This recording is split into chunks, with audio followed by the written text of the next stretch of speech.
Welcome to another Diehards Only segment here at PHNX. Make sure to subscribe to the PHNX Sports YouTube channel and tell your friends to become Diehard members today for our lowest price ever so you can access exclusive content just like this. I'm Gerald Bourguet, that's Stephen Prigion-Garner, and the reason you're all here, we've got the great Tim Legler from ESPN and the All-NBA podcast from the All-City Network. Tim, how you doing today? I'm doing great. How are you guys doing? You got to be pretty excited about the start to the year, right? I guess things are looking pretty good for Phoenix. Some major changes so with that team, and they're so far early returns are pretty positive. So I'm imagining everybody in Phoenix is feeling good about the Suns. Yeah, they're feeling great so far. The 3-1 start. It was a little bit of a dark place after they gave up that 22-point lead to the Lakers in the second game of the season, but doing a lot better now. Tim, I just wanted to dive a little bit deeper into that. What have been your impressions of the Suns through these first 4 games? Yeah, it's been, I think, as advertised for me because I had high expectations for them. I think I've been one of the guys beating the drum for them in the offseason, saying that the narrative is going to change about Phoenix. I felt like last year, every time I talked about the Suns, I would use words like disappointing or underachieving. There was always some negative connotation to it.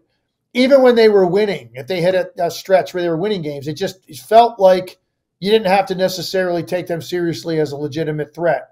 When they made some of the changes they made, and look, starting at the top with the coaching change, and then even going out and adding Tyus Jones, adding some really important role players for this team, I just felt like more time together with their top 3 guys, a different approach as a coach, I think a different level of connection to their coach that they're going to have this year, and then plugging in the holes.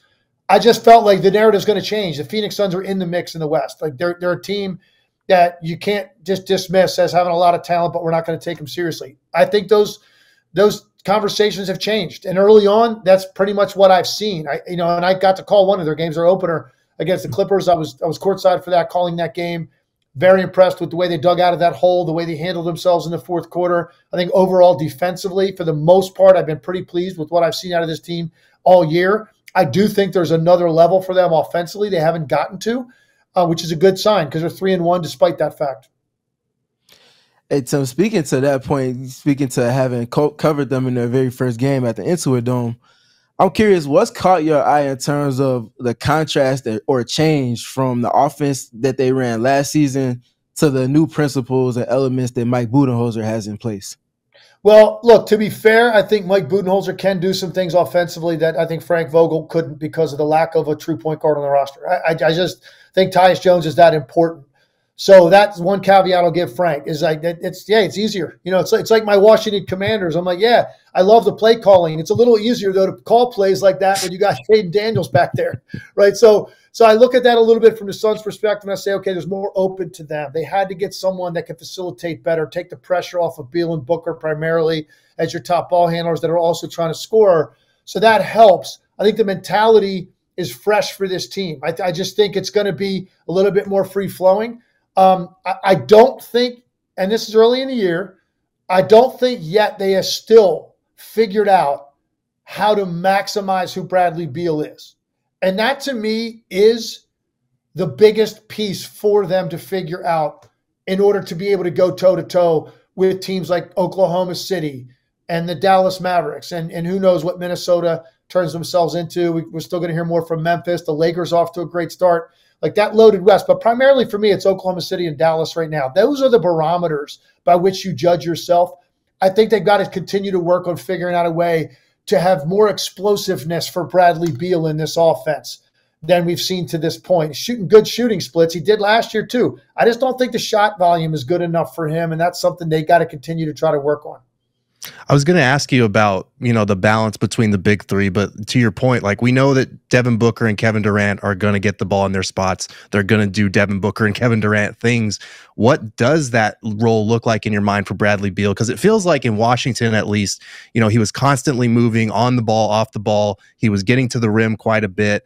We've seen that in fits and spasms here in Phoenix, but it doesn't feel like they've fully been able to tap into that. In your mind, is it possible when you've got, Tyus Jones with the ball in his hands and then Book and KD kind of above Brad in that pecking order? It is, because I think one of the ways that Tyus Jones factors in big for this team is in transition. So What we're talking about now is more like their half-court offense, which is the majority of the game. Tyus Jones is going to make great decisions in the open floor. We all know like his numbers with taking care of the ball are absolutely absurd. Best this league has ever seen in terms of facilitating without turning the ball over. Like he's incredible at what he does. But a lot of that benefit's going to come in transition in the open floor and making those decisions, or late clock situations, the decisions he'll make. But what about the meat of their offense when it operates in the half court? And I think the next level for them, next layer for them is, because last year was like come up the floor, pick a side, and kind of like whoever it went to, Booker, Durant, or maybe it was Beal in a given possession, they're going to run action, they're going to look for something for themselves. And then after that, it was just sort of chaos and just, random acts of offense after that. I think there are designed opportunities where Bradley Beal is on the secondary side of their offense. They run something initially, and the design is to run action, knowing the ball will get reversed once the defense is shifted, and now it ends up in the hands of Bradley Beal in their secondary offense with more of an opportunity, more space. That, to me, is the next level offensively for this team, where you are really making teams work to guard you. Both sides of the floor, multiple actions on a given set, with three of the best ball screen and mid-range players in this league. I don't think they've gotten there yet, and I think that is the next way to figure out how to incorporate Bradley Beal, where it's not just, Durant's out of the game getting a rest. All right, Bradley, it's more time for you to get opportunities. Or they're both on the bench, which happened in the Clippers game I called at one point. And I'm like, okay, well, clearly now Bradley Beal's got to get going. No, I'm talking about when they're all out there together. Mm-hmm. And Bradley Beal is not sort of the afterthought for them offensively. He's somebody they put a little more thought into in running action to get him going. And I think that is the next challenge for this team. And I'm confident they'll get there because I have all the faith in the world in Mike Budenholzer. And I think that he's gonna max out who this team is. And speaking to that point, we've seen them play to dribble handoffs on that second side of primary actions a lot in these first 4 games. Would you say, based off of your last answer, that the key to optimizing the big three is optimizing the usage of Bradley Beal in particular? Personally, for me, it is because, look, I look at Devin Booker and Kevin Durant, and I just look at, first of all, this has been Booker's franchise from the beginning. So he's obviously super comfortable in his environment and doing kind of what he wants to do. He's free of mind. There's no thought process for Devin Booker. It's he is the type of player he is. He's comfortable that he can get any shot he wants, hunt it when he wants to. Adding Durant means, you got to be a little bit more judicious in that, and I think he's handled that, but he's comfortable all the time. Durant is Kevin Durant. He's one of the greatest scorers in the history of this league. Any team he walks into, any locker room he walks into, day one, he's top of the food chain. Right, that's just the way Kevin Durant's going to carry himself, and he should carry himself that way. Bradley Beal is a former 30-point scorer in this league, right? Albeit in relative obscurity, not getting a lot of attention to Washington, but that level scorer. And so he's the guy that I guess has the biggest difference in role. Not only are you third guy on the totem pole, you're also in a new environment. You're the guy that came into this organization. Durant did too, but he's a different level player. So for a guy like Beal, it's constantly probably that challenge of not thinking and being able to just go react. And unlocking that out of Bradley Beal is, to me, the key to their whole season, in addition to, I think, continuing to figure out the depth of your rotation and making sure that you've got guys that are comfortable with their role and being consistent as the year goes on. And that's going to take time with Tyus and Plumlee and Ryan Dunn in particular. Like, those guys are going to take some time to hit their stride. But Beal should get there sooner because of the number of years he has in the league. And as long as he's been doing what he's been doing, I think it's a big adjustment for him. And at times it can look inconsistent as a result. If they can unlock that, you've got a team that can go toe-to-toe with anybody in the West. That makes sense. Tim, one of the biggest positives over here in Phoenix so far to start the season, there's a lot of excitement over the rookie Ryan Dunn. What have been your impressions of him? I know coming out of Virginia, we knew the defense was going to be there, the playmaking, the shot blocking, just adding a plus-size wing for the Suns on the defensive side of the ball. But the offensive end, the three-point shot has looked really good. What have been your impressions of Ryan Dunn so far? Yeah, I mean, look, when he came out, and I did my research on him, I did my film study, and you're getting prepared for the draft. Like, you knew that this was a guy potentially down the road could have all NBA defensive team capability. Like he's got that kind of ability. lateral quickness, length, a lot of want to, likes the challenge of it. He's got the whole profile to eventually be in that category of player. But the book was, guy can't shoot at all. Like, this is going to be a problem for him at the NBA level.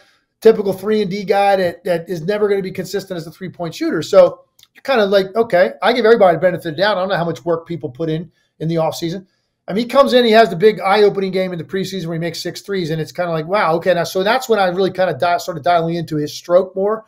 The mechanics are there to lend itself to incredible improvement at distance and accuracy at the NBA level. The stroke mechanics are there.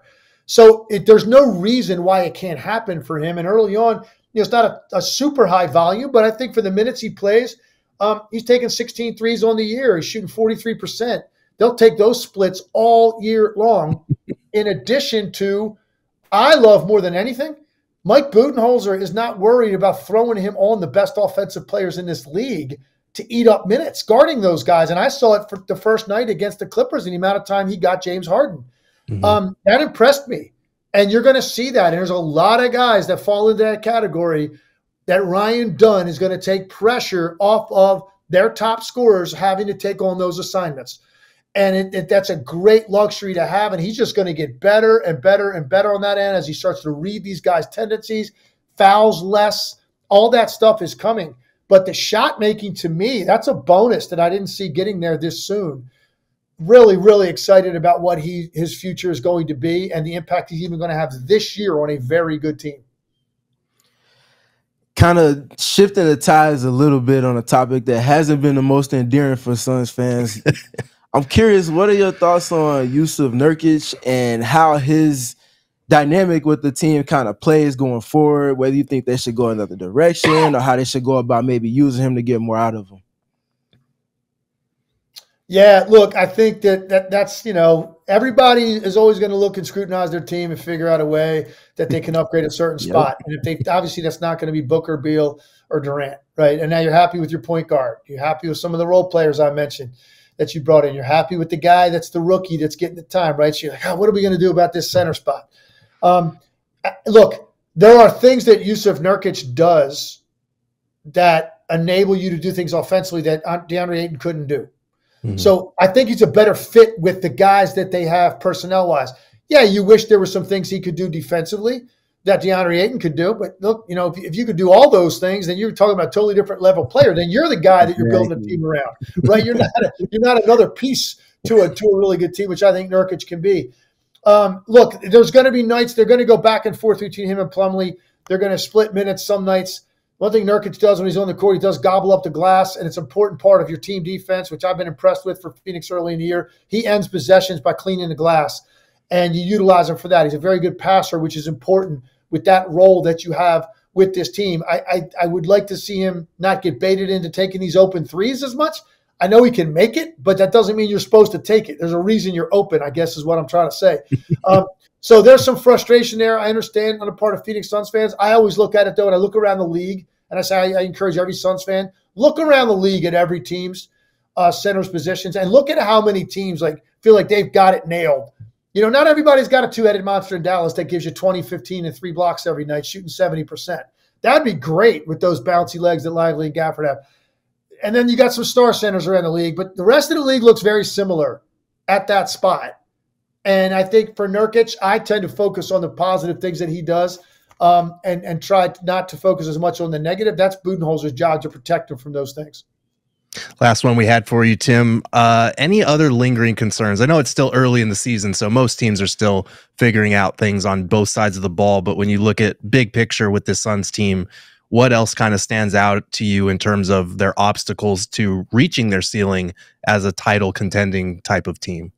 Well, I just think that ultimately when you start talking about the teams you're trying to catch in this league, and I really think that's important to use those comparisons if you're a team like Phoenix. Now, Phoenix didn't add Kevin Durant and Bradley Beal because they want to be a really good team. They did that because they want to win a championship. So you have to use the other teams that are on that level as a barometer for yourself. And what do some of these teams have in common when I look at Boston, when I look at the Oklahoma City Thunder, who I think for me, those two teams are on a different level right now?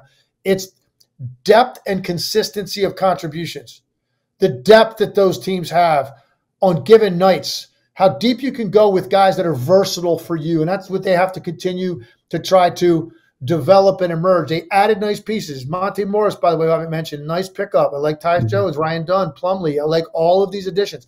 Now it becomes a matter of when you really hit all cylinders, everybody really top 10 especially, everybody's super comfortable with their role and the consistency of their performance is there every night. That's what the top teams are giving us right now. And that's where Phoenix has to strive to be. And that's what I'm going to be looking at for them as the year goes. You know Ryan Dunn's going to get better. That's just natural evolution. Guys like Monte Morris, Plumlee, right? Guys like that, it's even Tyus Jones. It's a little bit different. You kind of know who they are already. There's not a whole lot more ceiling there. So it becomes, are they maximizing themselves as role players in this setting? And that is going to be the continuing challenge for Mike Budenholzer. And again, a lot of confidence in him and a lot of confidence that you got the right guy there now and the respect of the guys in that locker room that are going to enable the Phoenix Suns to put last year behind them in a big way. Absolutely. Well, guys, you heard it here first from Tim Legler, one of my favorite basketball minds out there right now. Make sure to give him a follow on Twitter at LegsESPN. Check out all his work that he does on ESPN and on the All NBA podcast as part of the All City Network. Tim, thank you so much for joining us. My pleasure. Thanks for having me on.